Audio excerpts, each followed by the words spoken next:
Lecture du livre de l'Exode. En ces jours-là, dans le désert, le peuple, manquant d'eau, souffrit de la soif. Il récrimina contre Moïse et dit « Pourquoi nous as-tu fait monter d'Égypte? Était-ce pour nous faire mourir de soif avec nos fils et nos troupeaux ?» Moïse cria vers le Seigneur « Que vais-je faire de ce peuple? Encore un peu et ils me lapideront. » Le Seigneur dit à Moïse « Passe devant le peuple, emmène avec toi plusieurs des anciens d'Israël, prends en main le bâton avec lequel tu as frappé le Nil et va. Moi, je serai là, devant toi, sur le rocher du mont Horeb. Tu frapperas le rocher, il en sortira de l'eau et le peuple boira. » Et Moïse fit ainsi, sous les yeux des anciens d'Israël.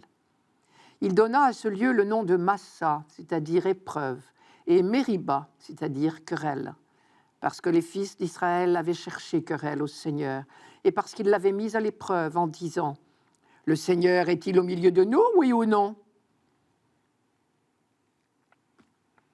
Massa veut dire épreuve, Mériba veut dire querelle, parce que effectivement, c'est l'histoire d'une épreuve, d'une querelle, on pourrait dire une mutinerie qui s'est passée là. L'histoire se passe en plein désert, quelque part entre l'Égypte et Israël. Moïse guidait la marche du peuple, hommes, femmes, enfants, troupeaux, de campement en campement, de point d'eau en point d'eau. Mais un jour, à l'étape, l'eau a manqué.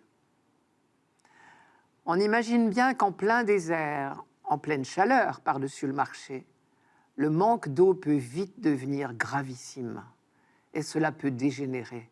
En quelques heures, la déshydratation devient une question de vie ou de mort et la panique peut nous prendre.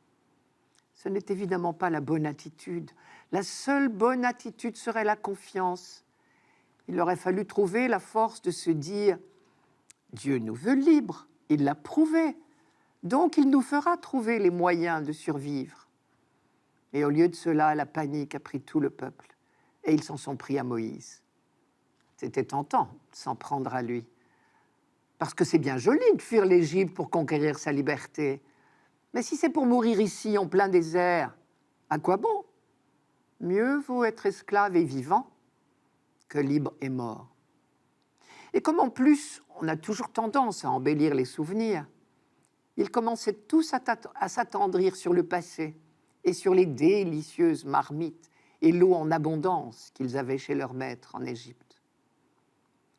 En fait, bien sûr, la mutinerie contre Moïse vise quelqu'un d'autre, Dieu lui-même, parce qu'on sait bien que si Moïse a conduit le peuple jusqu'ici, c'est en se référant à un ordre qu'il dit avoir reçu jadis, quand Dieu lui a parlé dans un buisson en feu, et qu'il lui a dit « Descends en Égypte et fais sortir mon peuple ».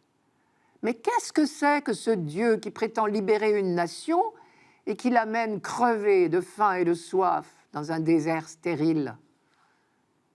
La phrase « Pourquoi nous as-tu fait monter d'Égypte?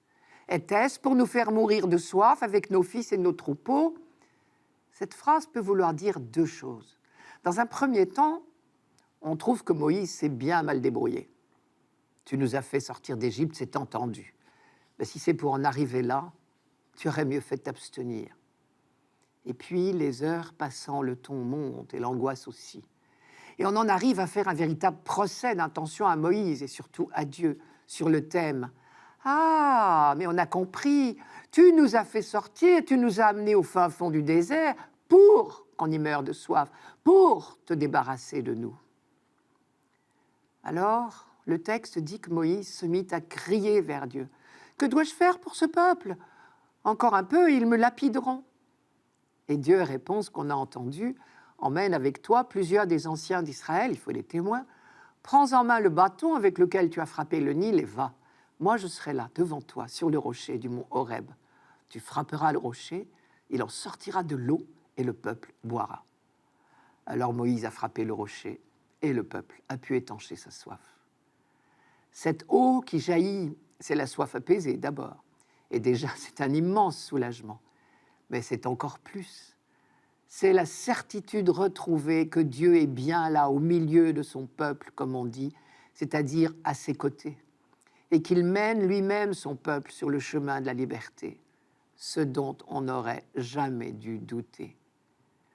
Et voilà pourquoi, dans la mémoire d'Israël, ce lieu s'appelle Massa et Meriba, c'est-à-dire épreuve et querelle, parce que les fils d'Israël ont mis le Seigneur à l'épreuve en disant « Le Seigneur est-il vraiment au milieu de nous ou bien n'y est-il pas ?» En langage moderne, on dirait « Le Seigneur est-il pour nous ou contre nous ?» Cette tentation de douter de Dieu est aussi la nôtre quand nous rencontrons des difficultés ou des épreuves. Et le problème est bien toujours le même. L'auteur du récit du Jardin d'Éden n'a fait que transposer cette expérience de Massa et Meriba pour nous faire comprendre que le soupçon porté sur Dieu empoisonne nos vies. Adam, confronté à un commandement qu'il ne comprend pas, écoute la voix du soupçon qui prétend que Dieu ne veut peut-être pas le bien de l'humanité. Chacun de nous rencontre des difficultés à faire confiance quand vient l'heure de l'épreuve, de la souffrance ou la difficulté de rester fidèle au commandement. Qui nous dit que Dieu nous veut vraiment libres et heureux? Quand le Christ enseignait le Notre Père à ses disciples, c'était précisément pour les installer dans la confiance filiale. Ne nous laisse pas succomber à la tentation pourrait se traduire « Tiens-nous si fort que nos lieux d'épreuve ne deviennent pas lieux de doute. » Dans la difficulté, continuer à appeler Dieu Père, c'est affirmer envers et contre tout qu'il est toujours avec nous.